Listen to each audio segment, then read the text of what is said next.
Have you ever wanted to drive something really, really cool? Like your parents, car, or maybe a spaceship, or even the sun itself? What if I told you there was once a boy who actually tried to drive the sun across the sky?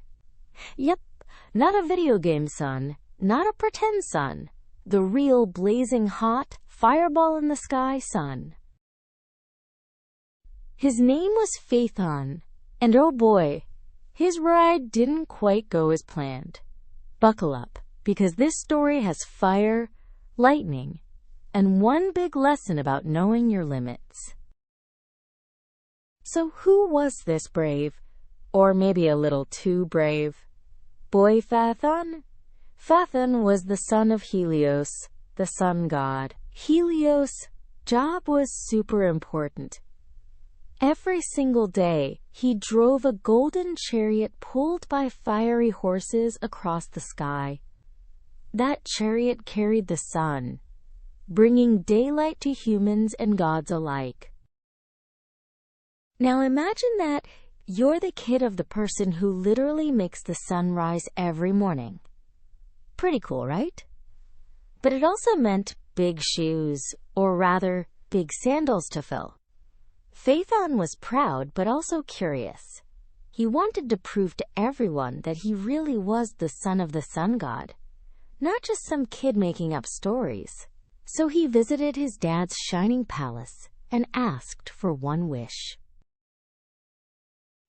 And what did he wish for? Not a pet, not a new toga, not even a thunderbolt like Zeus. He wanted to drive the sun chariot himself, just for one day. Helios gasped, "That's too dangerous, my son. Even Zeus wouldn't dare guide those horses. The path goes up to the stars and down near the earth.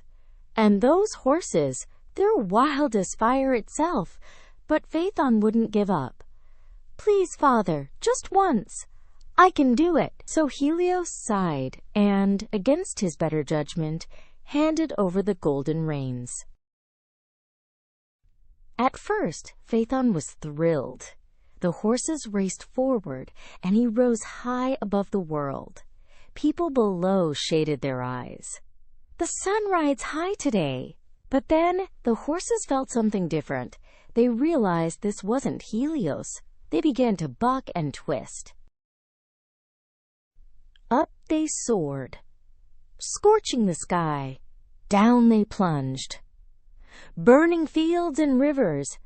The earth began to smoke, deserts turned to ash, and chaos spread everywhere. Finally, Zeus looked down from Olympus and shouted, "Enough!" He hurled a mighty lightning bolt, and Phaethon fell from the sky, crashing into a river below. Helios mourned his son, and from then on, the gods made sure no one, not even another god, would drive the sun but Helios himself. Have you ever tried something big before you were really ready? Maybe you tried to ride your bike without training wheels too soon, or poured the milk without asking, and, well, half of it ended up on the floor. That's kind of like Phaethon's story. He wanted to prove himself, and that's a good thing. But he also learned that courage without practice can lead to a crash. It's okay to dream big.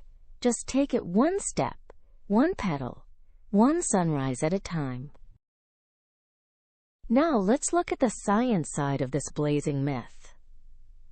When ancient people saw the sun moving across the sky, they imagined it being pulled by a chariot. But today, we know what's really happening. The Earth spins like a giant top, and as it spins, it looks like the sun is moving from east to west. That's our daily chariot ride. And remember how Phaethon made parts of the Earth burn and others freeze? That sounds a lot like what happens when the sun's rays hit different parts of the Earth. That's how we get seasons and climate zones. When the sun's light hits directly, it's summer. When it's tilted away, It's winter. The ancient Greeks didn't have satellites or space telescopes. But through stories like Phaethon's, they were trying to explain the mysteries of the sky. So in a way, their myths were the first kind of science storytelling. Now imagine if Phaethon lived today. Would he still want to drive the sun? Maybe not, but he might want to fly a solar-powered spaceship. Scientists are actually studying how to capture sunlight and turn it into clean energy, called solar power. Some spacecraft, like the Parker Solar Probe, are even flying close to the sun right now to learn its secrets. So maybe in the future, kids like you won't ride fiery chariots, but you might pilot ships powered by sunlight, exploring new worlds without burning a single drop of fuel. It's like turning Phaethon's dream into something safe, smart, and real, using curiosity the right way. So what did we learn from Phaethon's wild ride? Dream big, but grow into your dreams. Curiosity and courage shine brightest when guided by wisdom. Next time you see the sunrise, imagine Helios steering his glowing horses, and remember the boy who wanted to ride beside him. This was Myth Meets Science, where legends meet learning. See you next time, little explorers, and keep your eyes on the sky, not just your hands on the reins.